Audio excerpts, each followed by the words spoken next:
T20 world cup 2026 లో భాగంగా అమెరికాతో జరగబోయే తొలి మ్యాచ్ కు భారత జట్టు కీలక ఆటగాడు జస్ప్రీత్ బుమ్రా దూరమయ్యే అవకాశం కనిపిస్తోంది. వైరల్ ఫీవర్ కారణంగా బుమ్రాకు విశ్రాంతి ఇవ్వాలని టీం మేనేజ్మెంట్ నిర్ణయించినట్లు సమాచారం. శనివారం ముంబై వాంఖడే స్టేడియంలో జరగనున్న ఈ మ్యాచ్ లో బుమ్రాను తొందర పెట్టకుండా పూర్తిగా కోలుకునే వరకు విశ్రాంతి ఇవ్వాలన్నారు. మ్యాచ్ కు ముందు రోజు బుమ్రా మైదానానికి వచ్చినప్పటికీ ప్రాక్టీస్ లో పాల్గొనలేదు. దీంతో అతడు తుది జట్టులో ఉండే అవకాశం తక్కువగా కనిపిస్తోంది.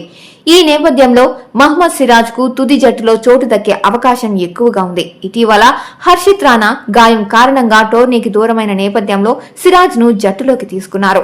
ఇక ఆల్రౌండర్ వాషింగ్టన్ సుందర్ ఇంకా పూర్తిగా ఫిట్ కాకపోవడం కూడా భారత జట్టుకు ఆందోళన కలిగిస్తోంది. ప్రస్తుతం బెంగళూరులోని సెంటర్ ఆఫ్ ఎక్సలెన్స్ లో రీహాబిలిటేషన్ లో ఉన్న సుందర్ తుది ఫిట్నెస్ క్లియరెన్స్ కోసం ఎదురు చూస్తున్నారు. ఈ కారణంగా తొలి మ్యాచ్ కు భారత్ కు కేవలం 13 మంది ఫిట్ ఆటగాళ్లే అందుబాటులో ఉండే పరిస్థితి ఏర్పడింది. ప్రస్తుతం సంజు శాంసన్ ఫామ్ లో లేకపోవడంతో జట్టు మేనేజ్మెంట్ ఈశాన్ పై ఎక్కువ నమ్మకం పెట్టుకుంది. కీలక మ్యాచ్ లో దూకుడుగా ఆడే ఈశాన్ భారత ఇన్నింగ్స్ కు మంచి ఆరంభం ఇస్తాడని భావిస్తున్నారు. మొత్తంగా చూస్తే బుమ్రా లేకపోవడం భారత బౌలింగ్ విభాగానికి కొంత లోటుగా మారే అవకాశం ఉంది. అయితే సిరాజ్, హర్షదీప్ సింగ్ బుమ్రా స్థానాన్ని భర్తీ చేయడానికి సిద్ధంగా ఉన్నారు.